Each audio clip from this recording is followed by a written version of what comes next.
So my guest today is Andrew Ratchford, and Andrew is with Global Location Strategies. Andrew, you also are a graduate of the Clemson MBA program. So welcome to the Business of Innovation podcast. Great. It's good to be here. Thank you for having me. Absolutely. I want to talk a little bit about you and your background, and then really want to hear more about your organization and how your business has really changed throughout the pandemic over the last year. So let's talk a little bit about your education and your background and kind of how you came to be where you are now. Well, I think we'll start off on a lighter note. I actually didn't anticipate doing any of what I'm doing now. So my career has been focused on real estate and communities the entire time, but I wanted to be a musician.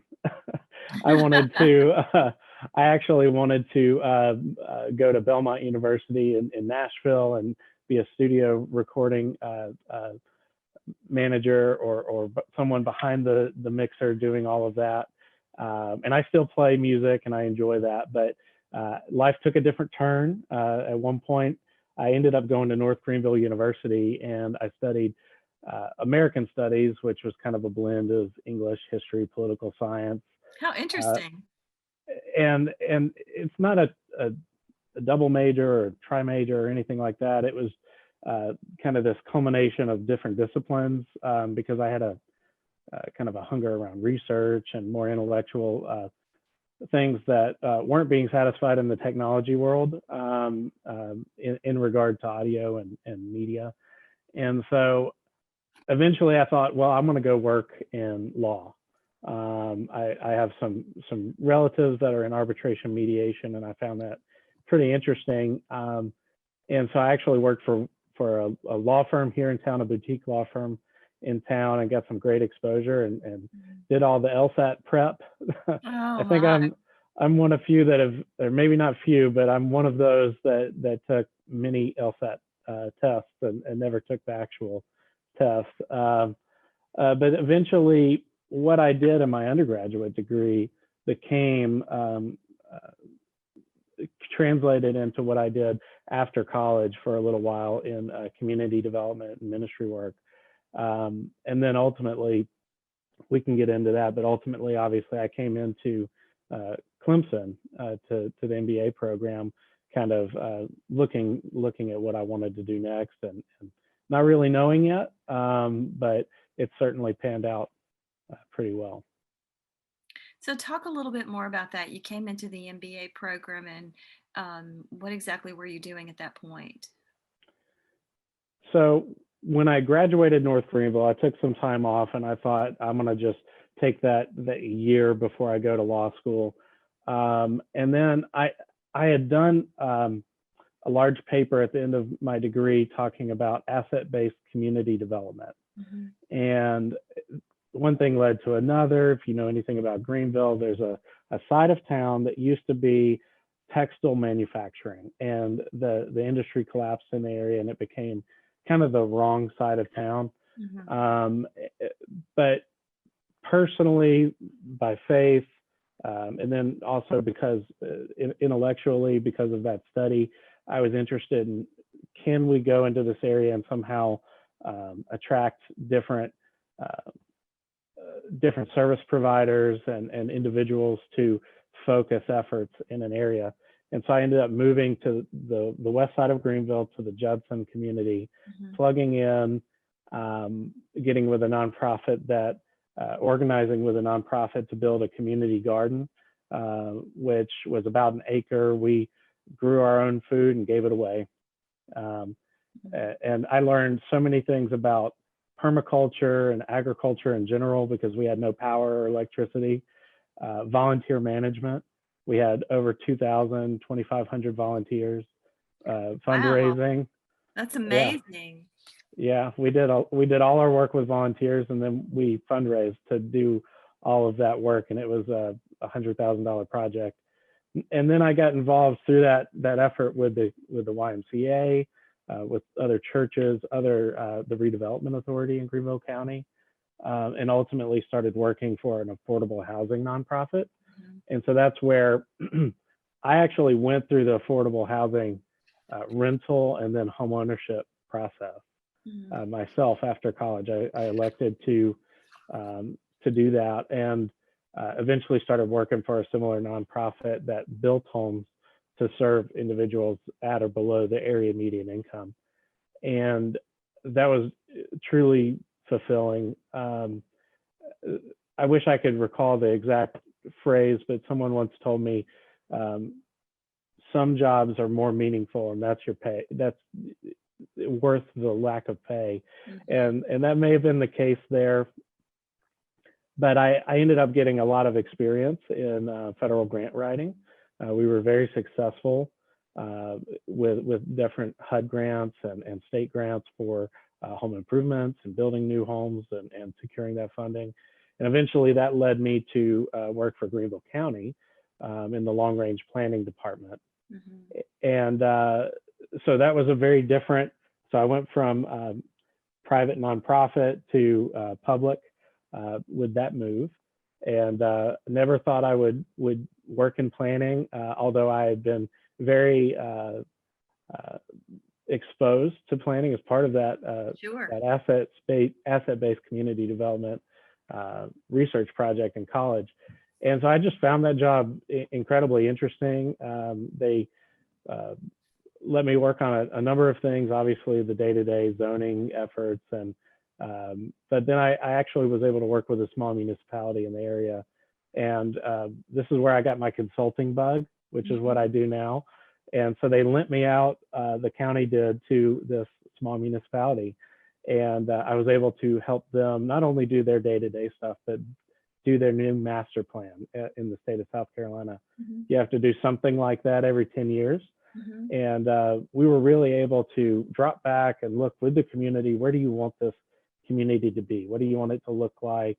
What do you want to invest in? And it's fun to go visit now. With my wife and daughter, we'll go visit every once in a while, and I can see, oh, well, that was in the plan, or they did this, or just to hear about it, it's rewarding.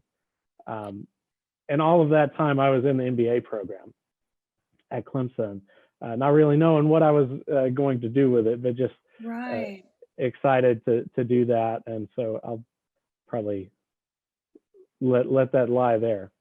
Well, that's interesting, because I remember getting my graduate degree and thinking, what am I going to do exactly with this? I wasn't sure, but it really did prepare me uniquely. And I would imagine your MBA has prepared you uniquely for maybe what you're doing now and what you've done during.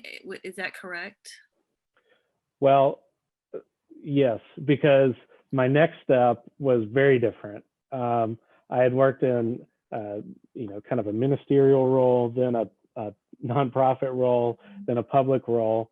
And I said, well, let's just cover all the bases. Let's go to a private, for-profit firm. And so I did. I went to another firm that was an equity-based real estate development firm. So we managed equity investment and leveraged that into multifamily real estate investments, whether we were flipping those or buying property and building, renovating, that sort of thing. And so I was an asset manager over there. So in the MBA program, I found I really enjoy finance and managerial decision modeling.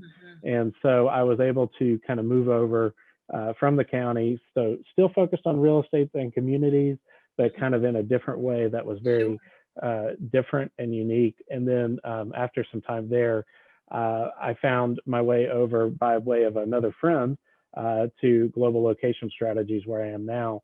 And I couldn't be happier. It's just a perfect blend of analytical community care, working with corporations and communities through economic development, and really using all those different skill sets, whether it's just, okay, I know how to consult and put on reports that look at the assets of individual sites, but I can look at financial performance and really understand how that's going to impact both a corporation or a community. And so it's, I like to just reflect with my wife and look at my career path, and it doesn't you wouldn't set out and do this career path. It's not one I think that most college uh, guidance counselors would recommend, but it's been really fruitful. What I love about your career path is that you've allowed yourself to follow the thread of your interest. You've allowed yourself to really listen to what would be interesting next?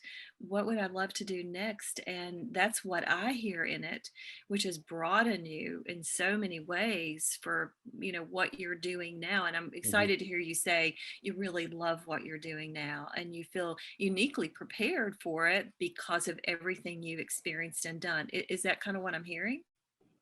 I couldn't be happier with what I'm doing. You still have those weeks that are busy and you have a lot to do, and work is always going to be work.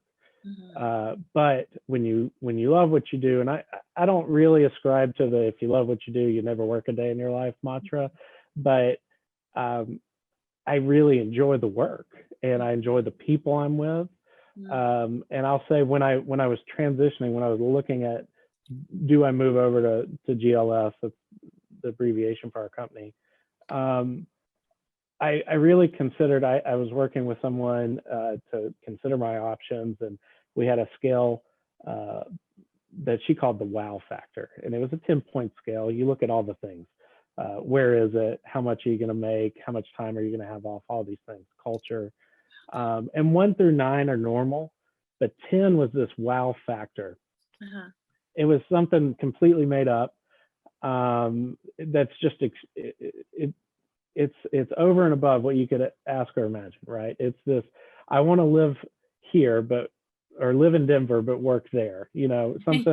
Something crazy. But actually, that's not as crazy anymore. That's actually No, more it's not. reality. But I wrote down a couple of things that really stuck out because they came true. I wanted to Okay. be part of a firm that was a startup that had 50 years of legacy. And that really hits home when you realize that GLS was a business unit of Fluor Corporation, which is an international construction firm, used to be known as Fluor Daniel, Mhm. and was a business unit there for many years. And actually, our heritage is 40 to 50 years long, both as an independent firm now. We spun out in 2008, Mhm. and then also as a business unit there. So we've got that scrappy, small firm growth kind of going on now, lots of opportunity, but we have a history, we have a heritage, we've got that background. And the other thing I wrote was about culture. And I wanted to have a company that I felt trusted in and that I enjoyed the people. And I actually wrote, they felt like friends of 10 years. Mhm. And we have been at home since March working. We're about to go into our new office. We've renovated a new office. And I've actually found that I'm closer to the rest of the team, even being remote, than I ever was in any other job. Mhm. And one of the individuals that I work with, actually, I have known for 10 years. So those two stuck out, and it kind of gives you a peek inside that. The technical stuff, I love. I love getting to do all of it. Uh, Mhm. we try to look at, what do you want to do next? Where's the company going? Do you Mhm. have a preference? And I can't decide because I love doing it all. That's amazing to hear you say that, and the idea of sort of writing those things out and kind of creating in your mind what would be the best of the best for the wow factor that you mentioned, and I do believe there's a lot of wisdom in doing that, and so thank you for sharing that. I mean, that you just don't know who might hear that, that it might be very helpful to do that in their own career. Hmm. But it sounds like you've definitely kind of in the sweet spot now, is what I'm hearing, in terms of everything you enjoy doing, even the people you're with, even the kind of organization that you want to be with. And so, talk with us more about GLS and how that's going and what's happening there now. So GLS, I'm a consultant with GLS.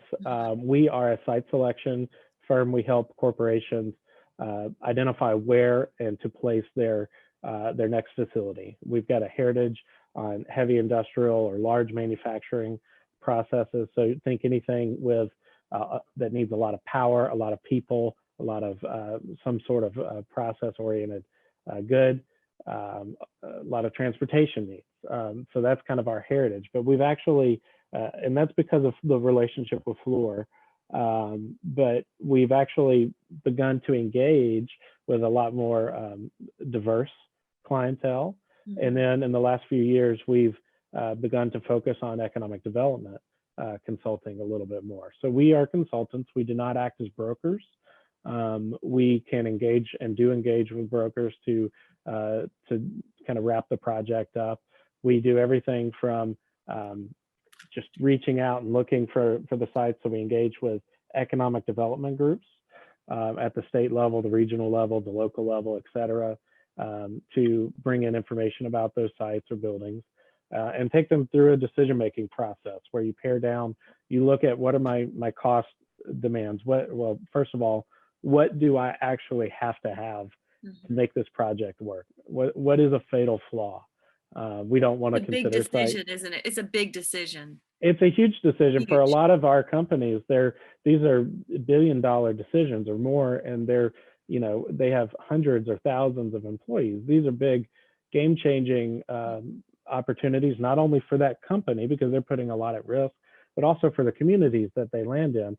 And we need to make sure that we balance the interests of both the community and the company. And that's on a financial side with incentives and then the economic impact. And I really enjoy that side of calculating that and helping the community understand what it's going to do for them. But also on the qualitative sides, or kind of looking at, okay, is this the right fit, this product, this type of education, is it the right fit for that community or vice versa? Are they going to have enough workforce, enough training capacity in line for that? And I just think of so many projects that struggle, maybe because they didn't align well on that, or communities that have a great site, but they're going after something that maybe they don't compete well for, they're not well aligned for. And so we do a lot of consulting with those groups as well at the local level to help them align their strengths and minimize their weaknesses so that they're most competitive. And so we're kind of the for-profit side of economic development, right? We work with corporations, but what we're passionate about now is still doing that core work, but we're kind of becoming more selective about what are those projects. We want to make sure that we're working with companies that are doing good in the world, right? Their products are doing good. Maybe they're more environmentally friendly, or they're a social good. So we're seeing a lot of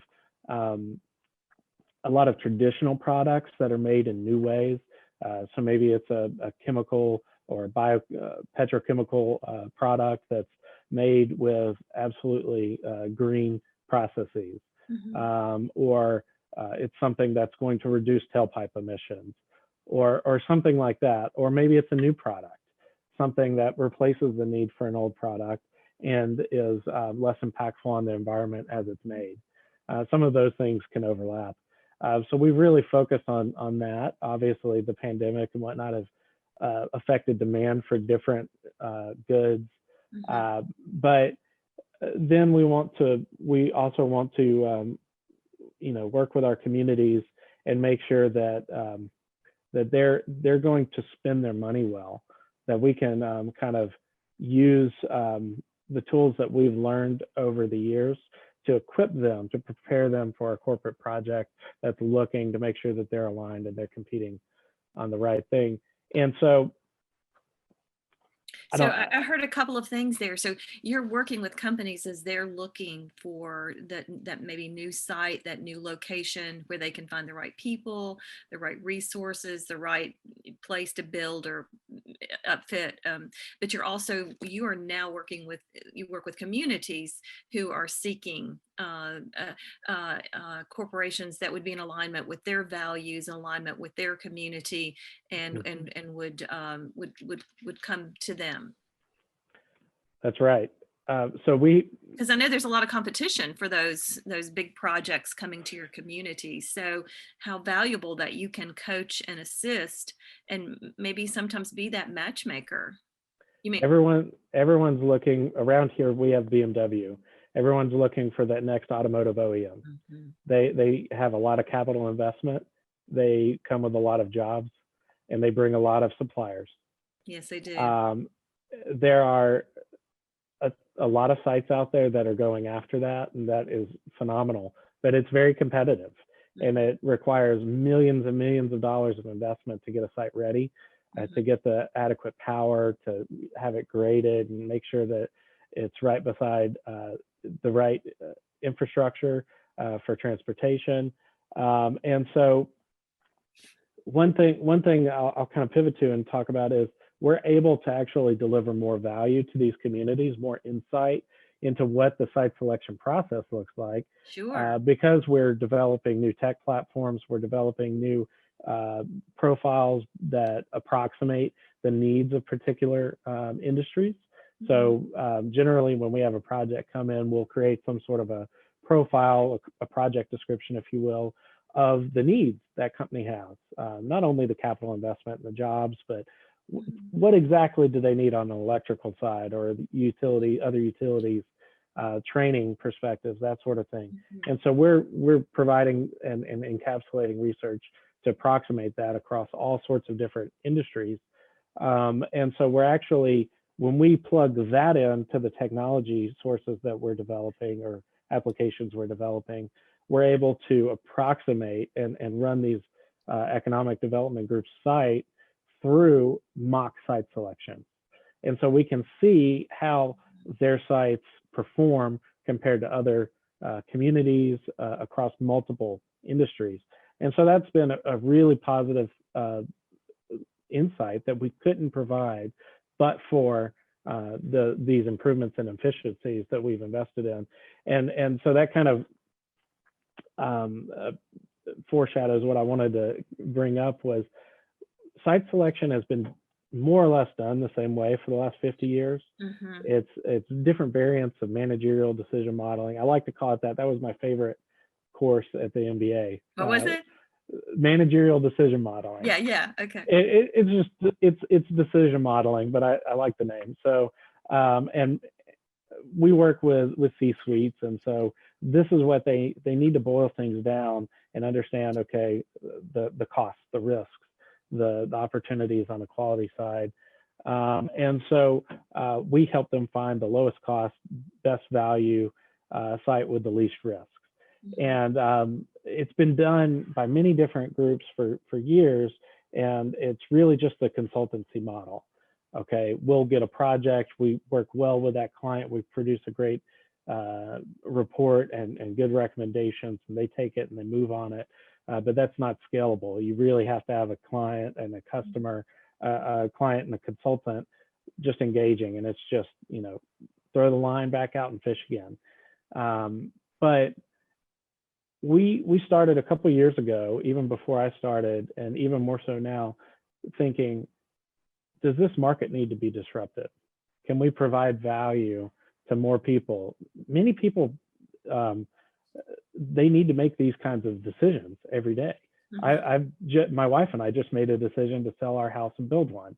Well, we had to go through some iterations to get there. Mhm. And then you scale that up to the businessman that's looking for their next location. Where do I put it?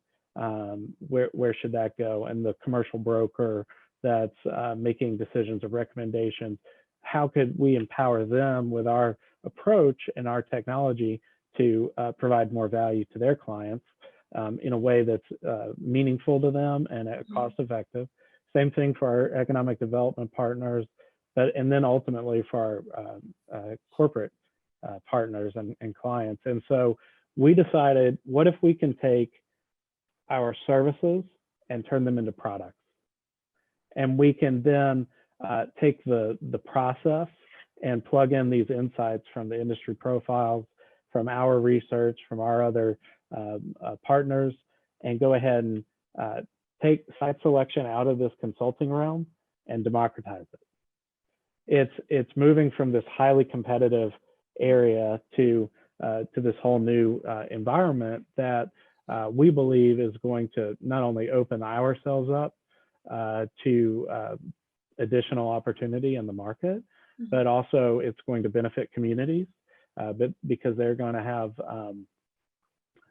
a lot more insight, a lot more capability at less cost, and then this all individuals participating in that are going to be able to make better decisions and focus on things that they need to do, which is their business. And I would think the timing of all of this with the pandemic is just pretty amazing, because site selection used to be about flying all over the place and spending a lot of money and looking at all the sites and talking to a lot of people. But now that's more difficult to do in the last year. And yet it sounds like you're giving the kind of resources and tools so that on either side, especially for communities, they can access what they need, and so can your organizations who are buying properties. That's right. Site selectors kind of have a reputation of always being on a plane. Yes. And if you talk to one of us, we kind of enjoy the travel, going all over the place. But one of the things that attracted me to GLS initially was but even before the pandemic, they found that doing virtual meetings as early as 2012 saves time, provides more value for the client, eliminates sites or opportunities that just aren't going to work for the project early on.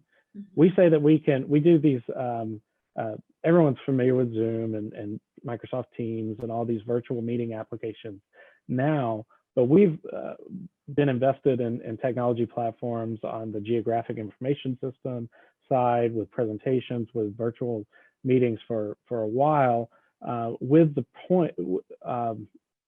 goal of reducing cost to our clients and to provide more value in a quicker time frame. Because if you have to jump on a plane to see every site, well, I mean, that's weeks and weeks. And if we can just jump on a call, talk about a site, look at it from an aerial, then we can do about 80% of what we would need to do on a site visit, get that list down to a more manageable size. And then what we've noticed is our clients actually want to join us. Maybe they're out there where everyone can see them, or maybe they're anonymous. They're kind of that phone number that you don't know who they are on the call, but they're listening in. And so they can participate earlier, and we don't have to bring them into the field as quickly. At some point, you have to see the site.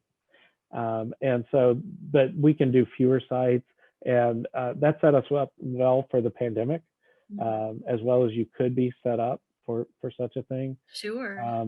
And it certainly pumped the brakes pretty hard back in March and April. We were in a good place with some projects, but after that, we started to see, okay, what we were already doing is helpful now. Our clients have continued to work. We're actually busier now than we were in, I think, February last year. And our clients are thankful for those technology platforms. It's been smooth for us. We've actually, because we saw that, and we saw a lot of our local partners, the economic development partners, maybe didn't have that same experience. We started a training program for virtual site visits, or just virtual meeting best practices, right? We started doing one-on-one reviews with them. Hey, we'll act like it's a full site selection project for this 2 hours, and you can present your community, your site, and we'll give you feedback, score you. When it doesn't matter, a project's not on the line, we'll give you the same insights, probably more candid than we would have if it was a project. And we've seen really positive feedback from communities and also from our clients. What a great opportunity for those communities to get to present to you, to get feedback from people who are involved in that every day. I love that you shifted and began to do some education for them and some training for them, and make them feel more confident in presenting their community, because I wouldn't think that's necessarily been available to them in the past, from consultants who are really maybe looking more to secure working with them than just to be training them and helping them. Well, I think it goes back to one of the values of GLS, and we, um, and one of the things that attracted me to this company, there are multiple great site selection companies out there in the world, in Greenville actually, Hmm. but this team in particular is really has a heart for our communities and for our partners, and really cares for that. And so that if we look back at my thread, yes, real estate's a big part of it. Communities are a big part of it, Hmm. but I'm also very involved in my community and nonprofits in the area, and so being able to give back, and yes, it's a product, it's a service that we're providing, and we it is a profit center for us and whatnot, but it provides value that's not being offered to these communities, or wasn't before. And so um, I don't know, that adds a little bit something extra at the end of the Yeah. day. I think it goes back to your point earlier about it's not always about money. It's a lot of times about meaning. And it sounds like you've wanted that really in all of your work. If the meaning needs to be there, but again, I'm hearing that this role in this organization, it has really it's such a good fit for you all the way around. It's the analytical, but it's also the giving and the supporting and very holistic. And I know that's must be your approach as you look at any project is the very holistic aspect of that project. And it's so much more important right now as we look at the impact of the pandemic and how these different communities are having to handle that. Mhm, Resources are going to other things, fewer resources are available. mhm, And so we feel that it's our responsibility to provide better insights for the fees that we're charging. mhm. And so technology is just another way to do that. If we Sure. want to democratize this, if we want to provide value of the process, we need to provide training. We need to provide these insights, both to to all of our clients, Mhm, because it makes them better. mhm, It provides better value for the limited resources that many communities have, and they need workforce training insights and economic development insights are going to be crucial, because everyone's doing this right now. Everyone's getting their sites ready, their workforce ready to reposition them. mhm, Everyone needs that boost. And so if everyone's taking that time, how can we make sure that we leverage if you engage with us, how can mhm, we be the best stewards of your time, your resources, provide you the best output? Because really, we all need a couple of good outcomes from this tough time. And so, we're thankful to be busy, but we want to make sure that um, everyone we're working with, we're making them better. mhm, And we feel that. Um, we feel that uh, need um, internally. It's meaningful to us. It mhm, means a lot to us, and so those kinds of metrics are right up there with the social metrics, right up there with the financial metrics. How many projects you did, and so it's fulfilling. I just look back at this last year and look at the impact that that has been had. It's been such a roller coaster. Many industries are reeling. Overall, markets are doing okay mhm. compared to what change has happened. Yeah. It's difficult to keep up with all of those changes, but um, the economy and the consumer demand markets are changing. Um, Supply chains are readjusting, and if it's difficult for us to keep up with, it's even more difficult for maybe clients that are insulated in their bubble, or a community that isn't as well exposed or doesn't have as much man hour Mhm, time devoted to that, because they're focused on PPP or helping workforce training get back off, because our local groups really focus on so many things, not just the site selection side. mhm.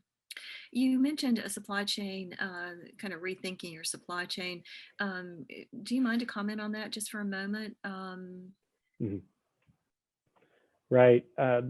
Depending on your industry, well, first of all, we saw exposure in the supply chain back in February and May and March, when China went down. Yeah.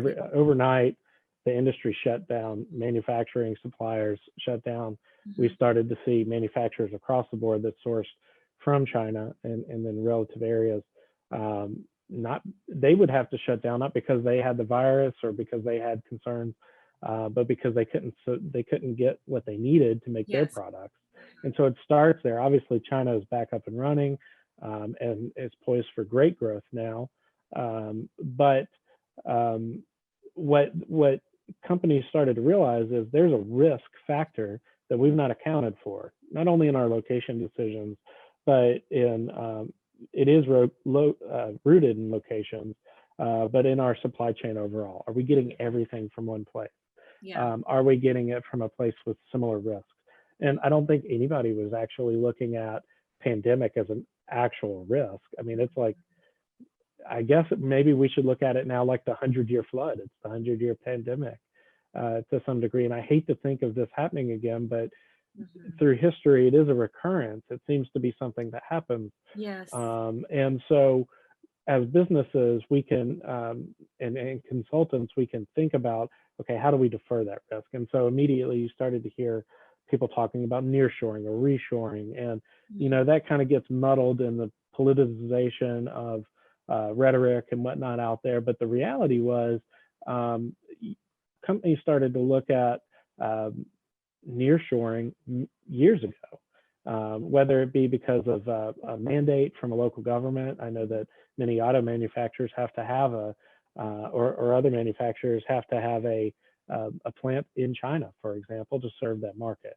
Or it makes sense to diversify because of transportation costs of bulk goods to have different locations throughout the world so that you can serve those markets and reduce your logistics costs.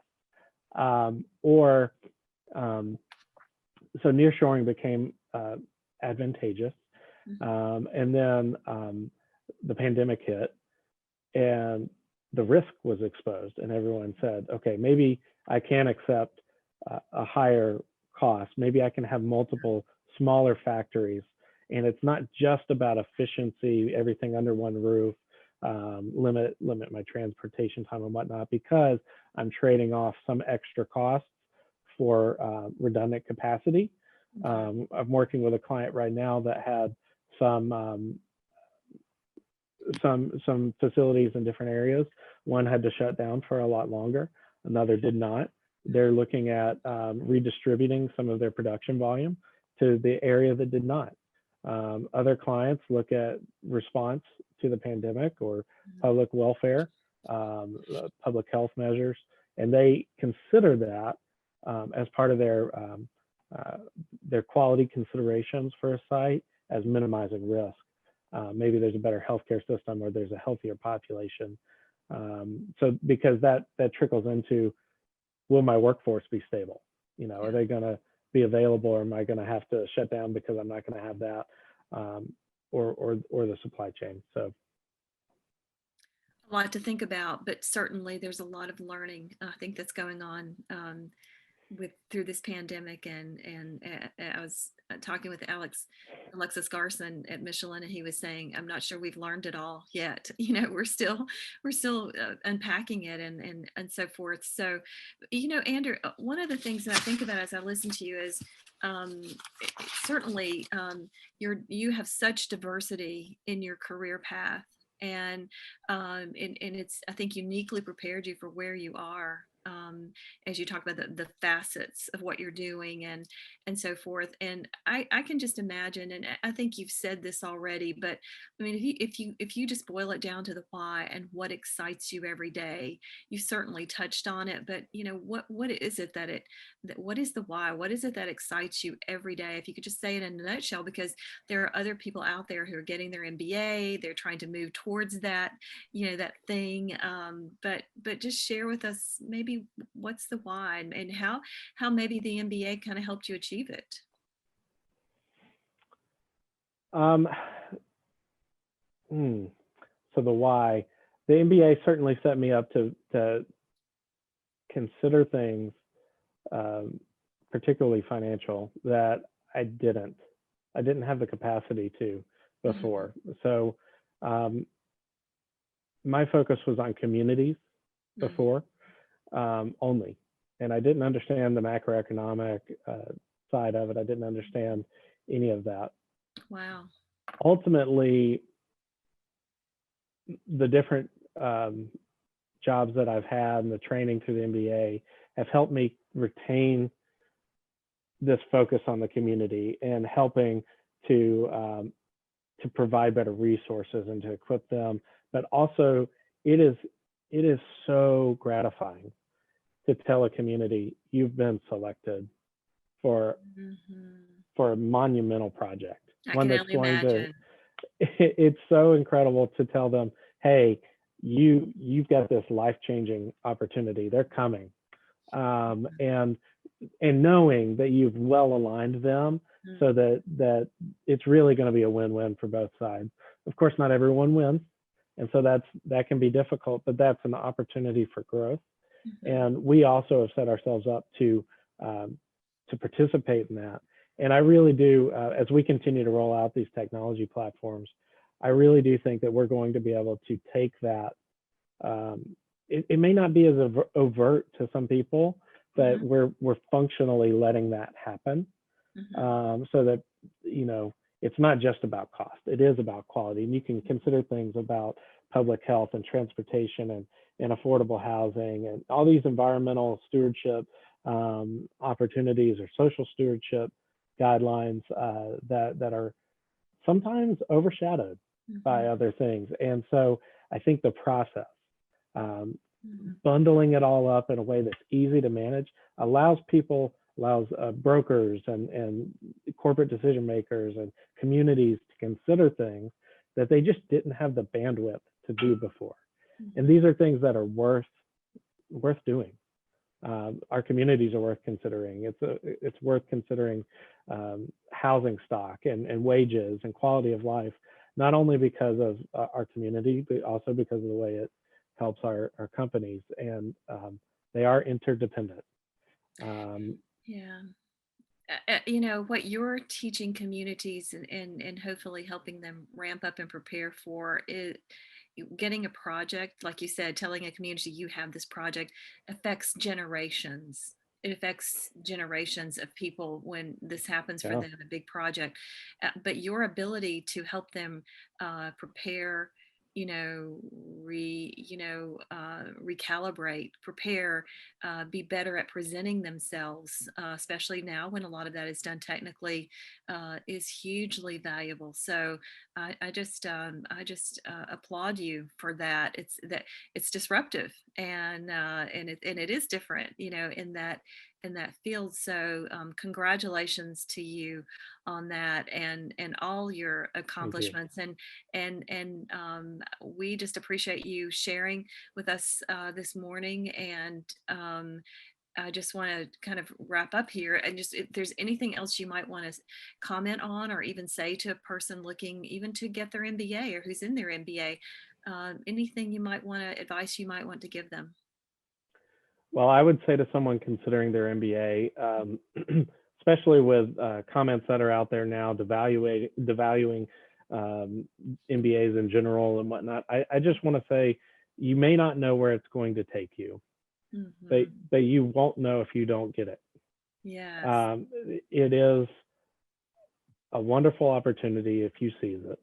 If Mhm. you will get out of it what you put in, and you can leverage it to the nth degree when you get out. Yeah. Well said. Andrew Ratchford, thank you so much for joining me. Thank you, Gail.